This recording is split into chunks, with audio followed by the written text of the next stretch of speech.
Hey everyone! In this video, you'll see how to add quizzes to your MemberPress courses. Quizzes are a great way to boost student engagement, help them learn, track how well students retain what you're teaching, and ultimately, help you enhance your course experience. First, I'll show you how to create a new quiz on a course, and then we'll go over all the different question types that you have available to use. We'll see what the quiz experience looks like for a student, and finally, we'll see what real-time quiz tracking looks like to you as the site administrator. Before you get started, you'll need the MemberPress plugin installed on your WordPress website, and you'll need at least one course created with MemberPress Courses. So here on my sample site, if I go to MemberPress here in the left sidebar and Courses, you can see I have an online course created right here. And you can create your courses by clicking Add New right here. See our support docs on MemberPress Courses for a full guide on creating and selling courses if you're new. So if I click to edit my course, and then go to the Curriculum tab, you can see I have my course all built out right here, with sections and lessons. So it's got all my learning material right inside of it. So now I just want to add a quiz to it. So let's say for this video, I want to add a quiz to my first section right here. So to create a quiz on a MemberPress course, just hover over the section that you want to add the quiz to, and then click Add Quiz. And then give it a name. Mine will be Quiz 1. And then when you're finished entering the quiz name, either hit Enter on your keyboard, or just click off on some blank space over here. And then it'll add the quiz to the section. And then to start building the quiz, hover over the quiz name, and then click this middle icon to open the quiz editor. Now, since I created a quiz, but I didn't save my course right after, I see this pop up, which lets me know that I'm leaving the course editor and that I have unsaved changes. So if you see this pop up, just click Save and Exit to save your quiz and then get to the editor. And then you'll be taken to the editor for the quiz. So it's pretty much just the Gutenberg editor for WordPress. So you have all the same UI and functionality as you do when editing pages and posts, which makes things really easy. So here on the quiz page itself, you can add video embeds like YouTube videos, images, headings, paragraphs, audio, and just about any other WordPress block that you see here. But for my quiz, I'm going to keep it simple. I'm just going to add some heading text. So I'll click here and select a heading block, change the size, and then enter some text here. And then underneath it, I'll add a new block and select an image. And then I'll just choose an image that I already have in my media library and insert it here. And resize the image. So again, adding text, images, and videos, etc. is totally optional. So now I'm ready to build the quiz itself. So you build the quiz questions and insert them onto your quiz, all with blocks here in the editor. So to insert question blocks onto your quiz, you could either click this plus sign icon and search for your question type, or a better way is to open up the block inserter by clicking this blue plus sign icon here, and then you can see the blocks that you can insert. So once you're in a quiz and then open the inserter, here right at the top, you'll see these MemberPress course specific blocks. So all these are different question types that you can insert, each with their own block, and they all work in different ways. So now I'm going to add one of each to my quiz to explain what they all are and how they all work. So the first one you see here is multiple choice. So to insert a question block, just click on it to insert it, and then it'll place it right on the page, one right after the other. Also, you can click and drag them to rearrange them on your quiz as well, or use these arrows to do the same. And you could also delete your questions too, like this. Okay, so now I have a blank multiple choice question right here. So first, you'll type the text for the question itself, which you'll do right here. So I'll go ahead and type out my question.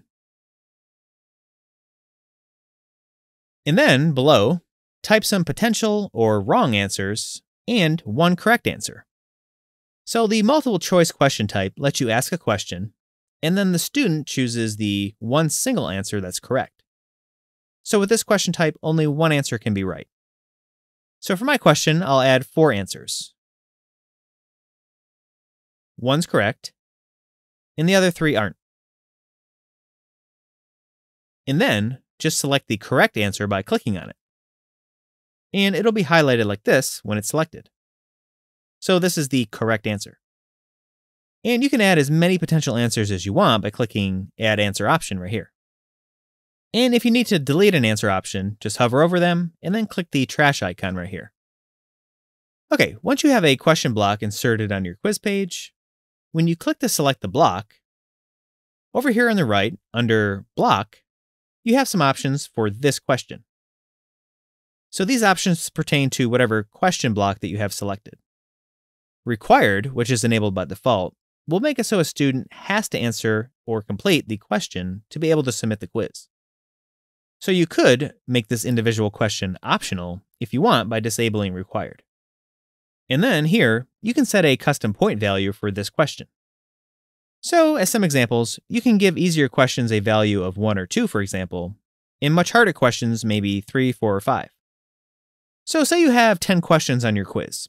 You can determine the final math of how your quiz works out scoring-wise by modifying the questions with custom point values. Or you can leave them all set to 1, which is their default if you want to. And we'll see what some sample quiz scoring looks like later in the video. And then next, you see a field for feedback for wrong answer. This lets you type out some text that students will see if they get a question wrong. This could be a good opportunity to explain why the correct answer is correct to help students better understand it. And this field is totally optional, and the text you enter here will only show if you have a setting enabled on the course settings, which we'll see later. So enter your optional feedback for a wrong answer right here. So I'll go ahead and type mine out. Okay, so I'm going to click here to save my quiz so far. And throughout the video, I'll go back and forth between the editor here and previewing the quiz so we can see what each question looks like on the actual quiz page side by side. So going to preview my course here in a new tab. Here's what it looks like so far for a student. So here's my multiple choice question. So a student can select an answer. And you can see they can only select 1. Okay, so now going back to the quiz editor, let's move on to our other question types. So opening up that block inserter, the next question type we see is multiple answer. So I'll just click to insert it into my quiz, and you can see it places it right under my first one. So multiple answer is similar to multiple choice, but with multiple answer, you can have more than one correct answer. So this question type is good for select all that apply type of questions. Like for my example on personal finance, which is the topic of my course, it could be something like all of the following are types of investments. And then my answers could be stocks. Another could be mutual funds. And then tacos and burgers. And then you just click to select your correct answers. So in my case, it's stocks and mutual funds. So if a student doesn't check both stocks and mutual funds, they'll get this question wrong. And again, when I have this question block selected, you can see here on the right, you have the same options that we saw before. I can give a custom point value and type out some additional optional feedback for the wrong answer. So I'll go ahead and get some feedback for a wrong answer right here. And we'll see what this looks like later for a student. And then saving my quiz. I'll go to preview it again. And here's what that question looks like. And you can see students can select more than one option. And they can easily deselect them too. Okay, so the next question type we see is true-false. So with this, you can ask a question that can either be true or false. And students would just click the correct answers, true or false. So with this, just type out your question. And then select what option's correct, true or false. So I'll save the quiz again. And go to preview. And here's what that looks like. You can select true, or you can select false. Pretty simple. Next, here in the block inserter, we have short answer. This lets you ask a question or give instructions for students to type out a short written response. So instead of selecting an answer, they type one out. Now for this one, as long as a student types something, anything, for this question type, they get it marked correct. So just keep that in mind when assigning a point value to it. So you might want to keep it set to 1 point or even 0. But it's up to you depending on the type of question or instructions that you give.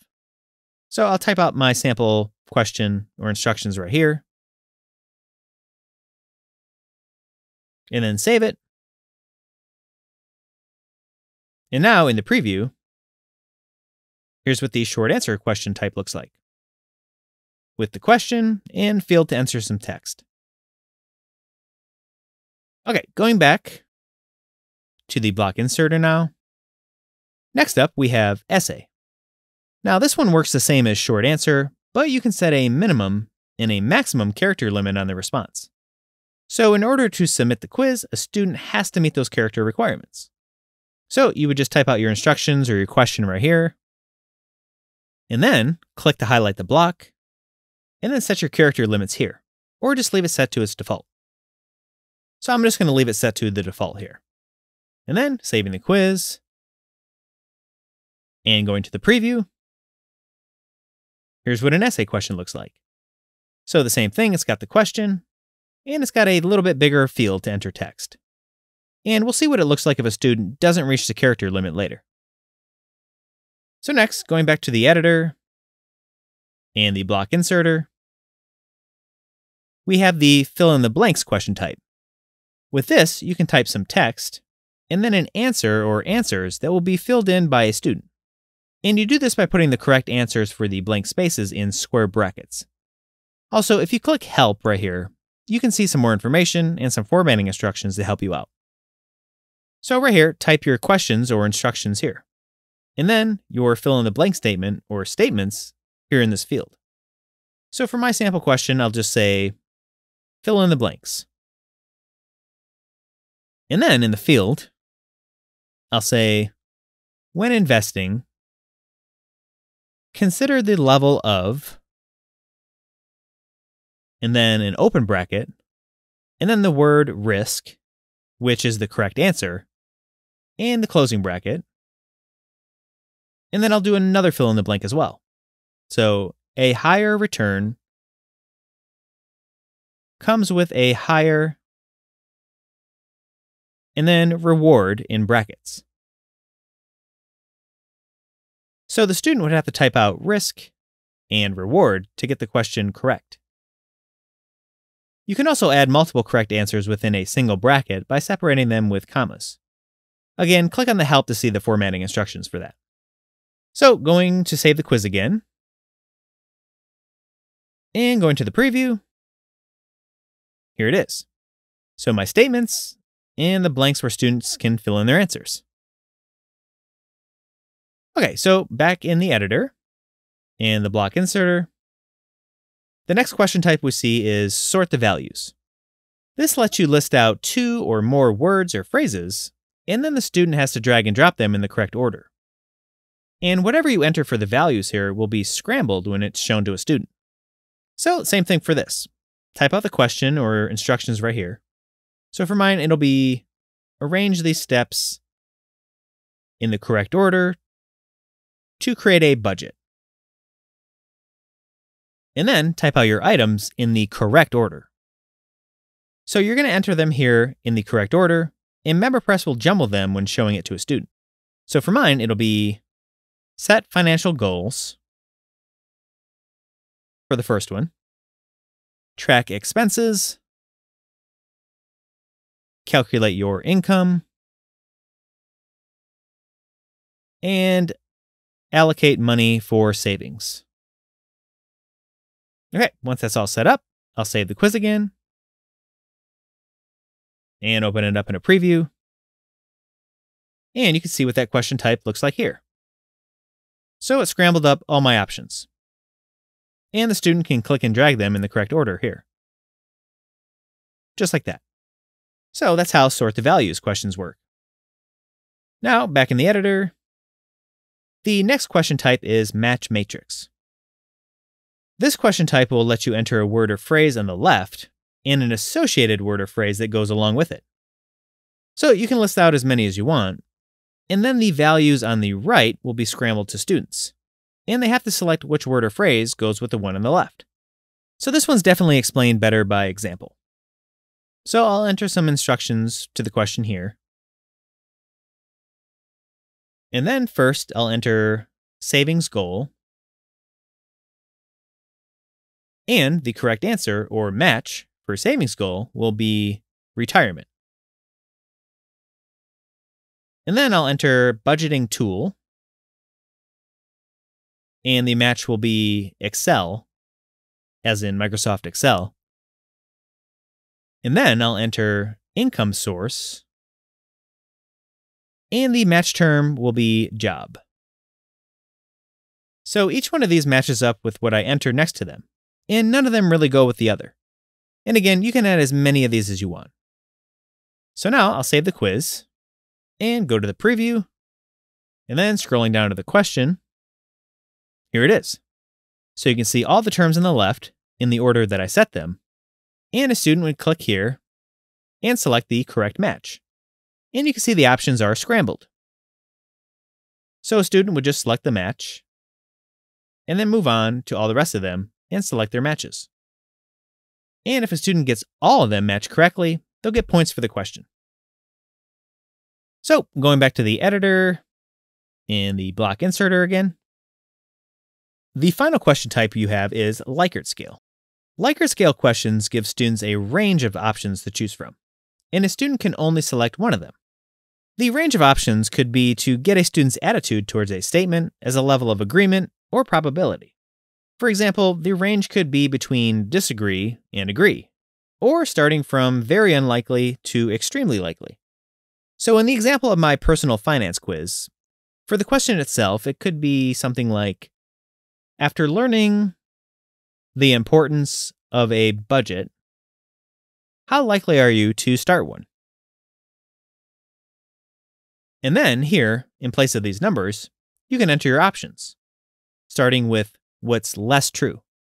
So this text, less true and more true, can be edited as well, and it'll be shown to students on the quiz.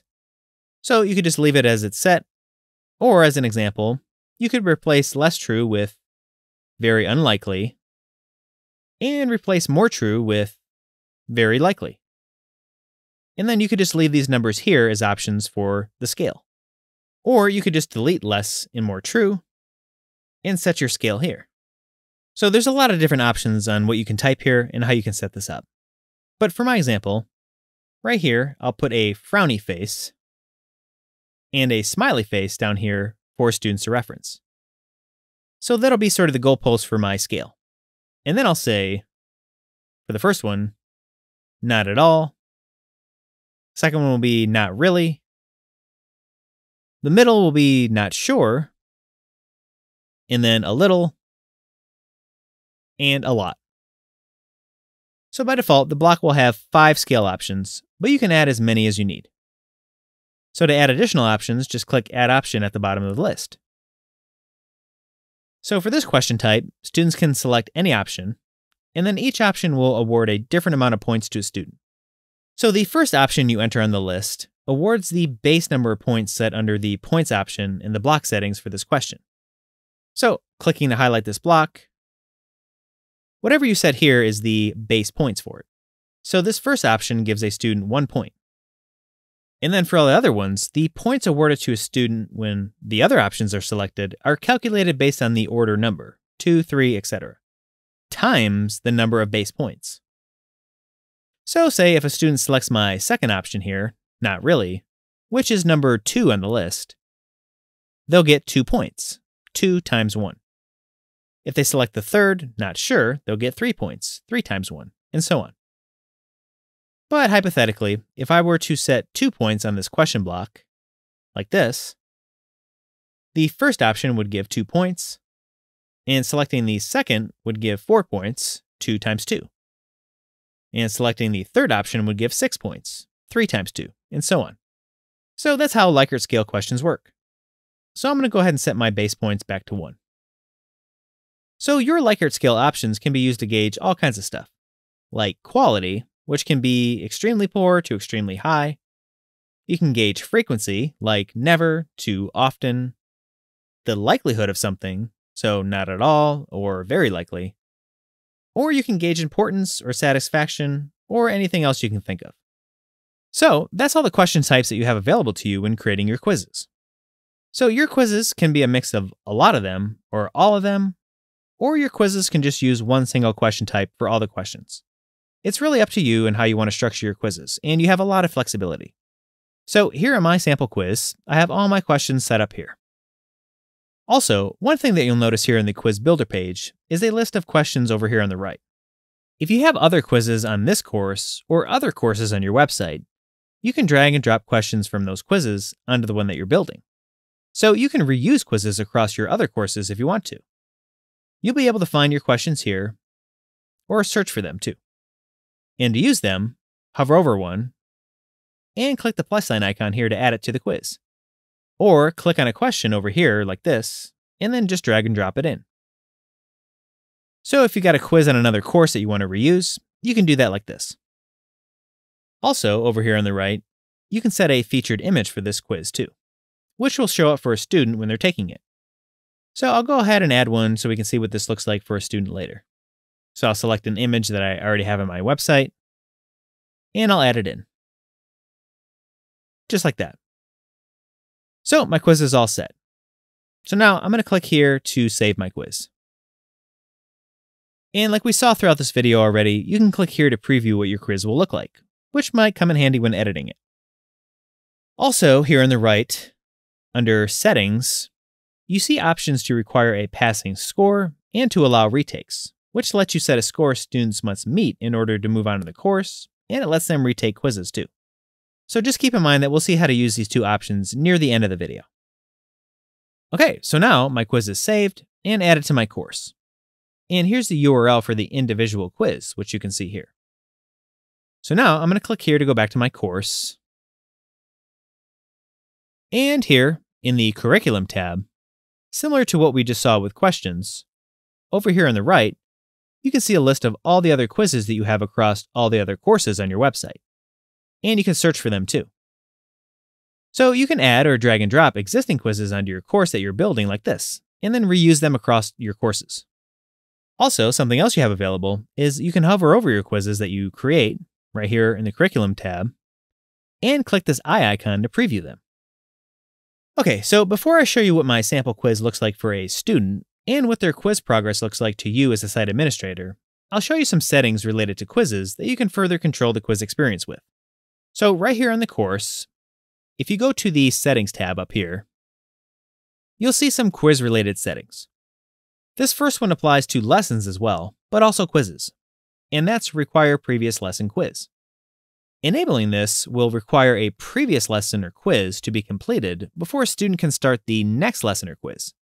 So if you don't want your students to be able to skip ahead before submitting a quiz, enable this option. So with this enabled, if a student gets to a quiz, they'll have to take it and submit it before moving on. Now, these next two are important ones specific to quizzes: Show Question Results and Show Question Answers. With both of these disabled, when a student submits a quiz, they'll see their percentage score and the number they got correct, but they won't see what exact questions they got wrong. If you enable Show Question Results, they'll see if a question is correct or incorrect upon submitting a quiz. So they'll be able to see exactly what questions they got wrong and right. And enabling Show Question Answers will show them what the correct answer is on the questions that they got wrong. And also, you need this option, Show Question Answers, enabled to show that feedback for wrong answer that you may have entered on individual questions. So if I go back to my quiz real quick here in a new tab,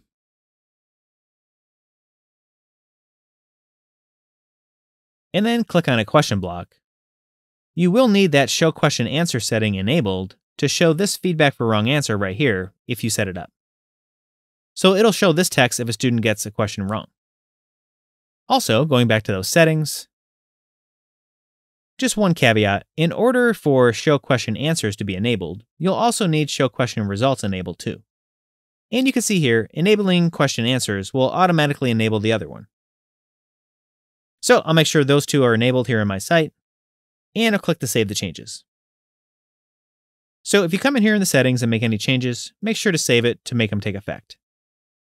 Okay, so now that we've seen those settings, let's see what this looks like for a student now. So I'm going to pause the video, and then I'm going to open my course in a new incognito window, logged in as a test user or student account. So now I'm viewing this as a test site member account that I have set up on my website. So it's like a student is taking my course. So I'm not viewing it as me, the site administrator. I'm viewing it as a student who hasn't taken the course before. So I'll go ahead and click to start my course. And the student sees the first lesson. And the second lesson. And then moving along, I get to my quiz. So here's what it looks like for a student. You can see that featured image that I set on the quiz itself, my heading, my image, and all the questions. So now as a test student, I'm going to fill out my answers now. I'll be sure to enter some correctly and some incorrectly so we can see what it all looks like. Now remember, I have the required option set on all of my questions, so a student will have to answer them all to be able to submit the quiz. So I'll be sure to skip a question to see what that looks like when a student tries to skip one. And I'll answer this one correctly. Here I'll enter some random text for my short answer. So remember, as long as a student types anything here for these short answers, they'll get the type of question correct. And then I'll enter some text for my essay question. But for my essay, I'll intentionally not meet the character limit that I set on the question, so we can see what it looks like if a student tries to submit a response that's not long enough. And you can see my fill in the blank. So for this, I'll get one blank correct, and then I'll answer the other blank wrong. So I'll get this order question wrong as well, so we can see what that looks like. And I'll go ahead and get this one wrong too, so we can see what that looks like for a student too. And my Likert scale. So now, as this test student, I'll click Submit. And you can see that they're told that they need more characters to be able to submit the essay. And since I skipped that question, and it's set to be required, you can see that they're forced to answer it. So I'll answer that question, and then I'll enter some more characters for my essay. And then I'll submit the quiz now as the student. And right away, the student sees their score, what questions they got right and wrong, and the correct answers for the ones they got wrong. Because remember, I set the right answers to display in the settings. And they also see the feedback that I set for the wrong answers on some of the questions. And also, they see the percentage score that they got. And one thing you'll notice is that my point value here is greater than the number of questions. So it all got calculated together based on the different point values that I set for different questions. So right away, students can review their score, they can see my feedback, and then they can move on in the course. So now that a student has taken and submitted a quiz, let's see what this looks like to you as the site administrator. So going back to the WordPress dashboard as me now, the admin, if I go to MemberPress and Courses and click to edit my course and go to the Curriculum tab, if you hover over your quiz, you'll see this text for View Attempts. And if you click on that, you'll be taken to this page. So this lists out all the students who've taken this particular quiz and their score, and when they submitted it. And then if you hover over their name and click View, you can see their actual results right here. Again, this is you as the site administrator. So you can see all their answers, what they got right, and what they got wrong. And also, back on this page, hovering over the student name, you can click Delete right here, which will delete this student's quiz submission. And deleting their quiz submission, aka attempt, can't be undone. So just be really sure that you want to wipe their quiz before doing this. So if for whatever reason on your website, you want to update the quiz and then make the students take it again, you can delete their submissions and then make students retake the quiz in order to complete the course if you want to. Also, if you click on this student's name, either on this page or anywhere else they show up on the back end, like on your members page of MemberPress, for example, right here on their user profile, if you scroll down to see their course progress, which you can see right here, you can also see their quiz submissions and the results. And you can click here to view their full results. Another easy way to access a student's user profile is to go to Courses, and then click the number under the Participants tab for the course. And then you can click on whatever student that you need to here.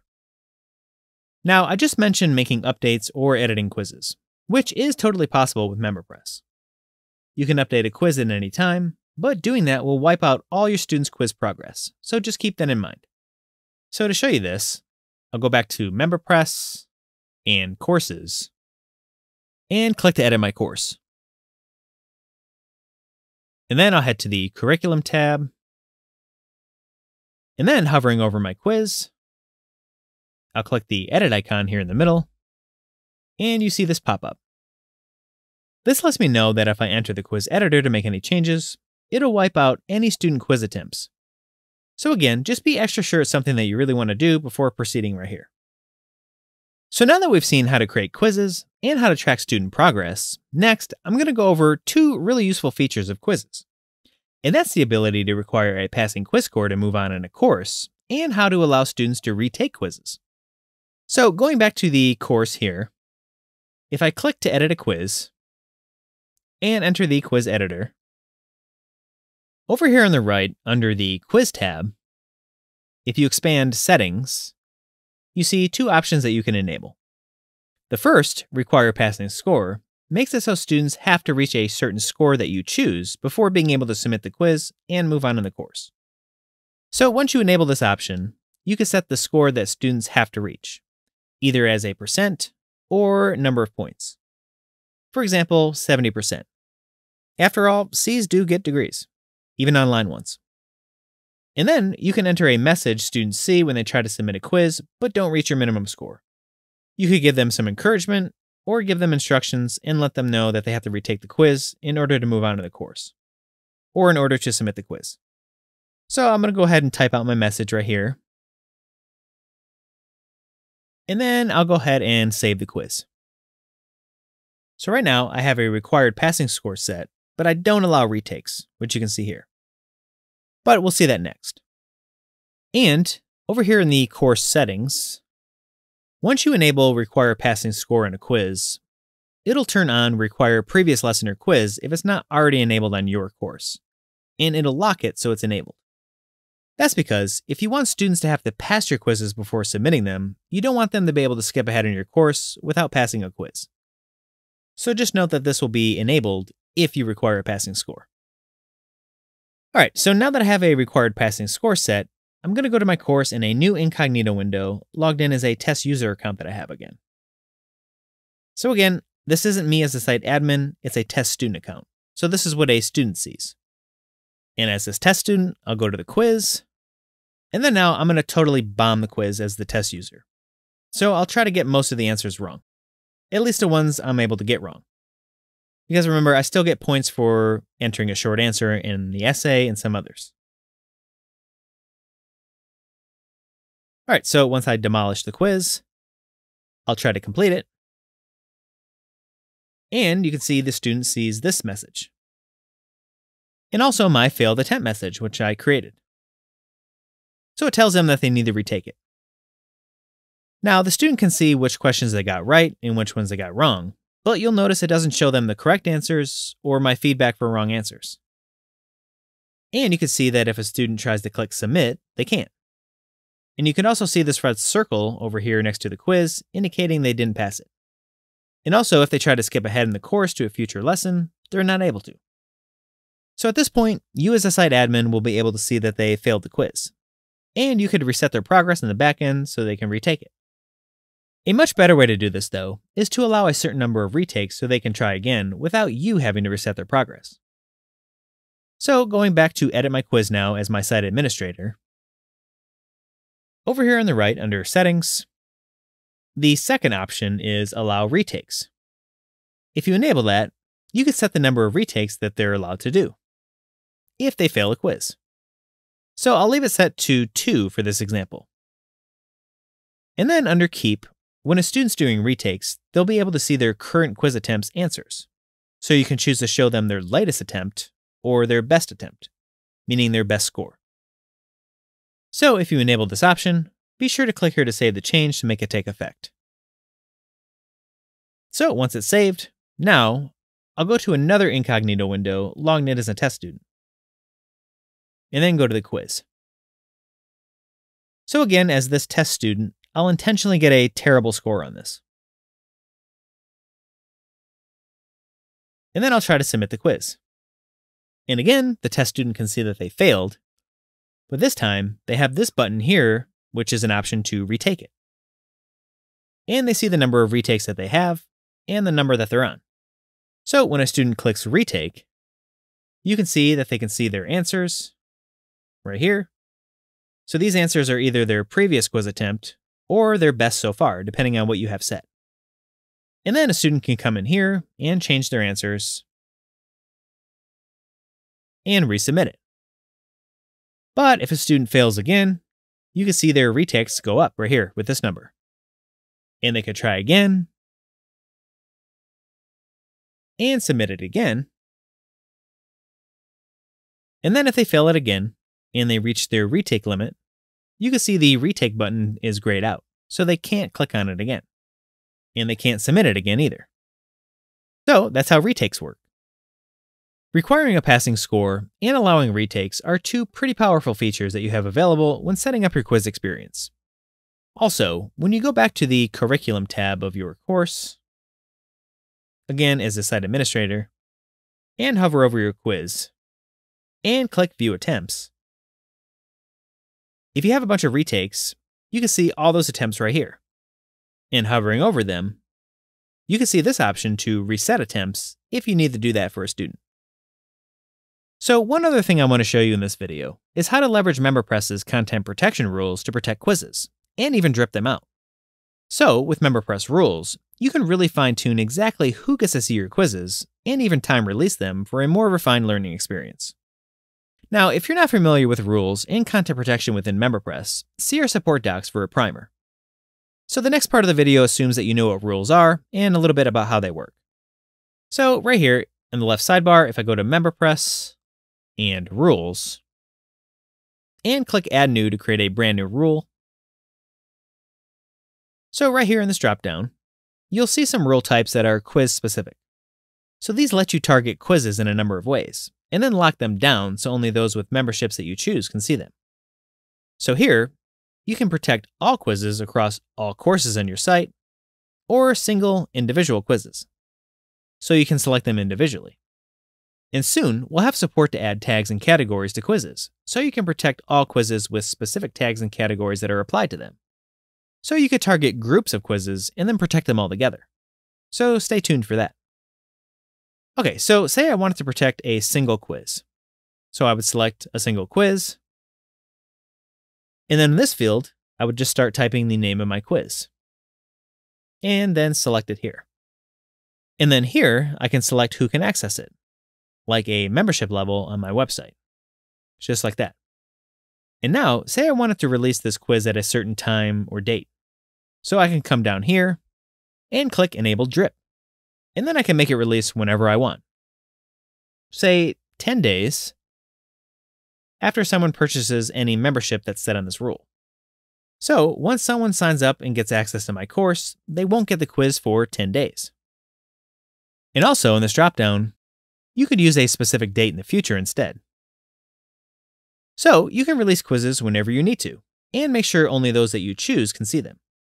So whatever your particular situation or use case is, you can make it happen by protecting quizzes, lessons, and courses with MemberPress rules. And that's it. You've now seen how to add quizzes to your MemberPress courses. For more detailed information, see our knowledge base articles on courses and quizzes.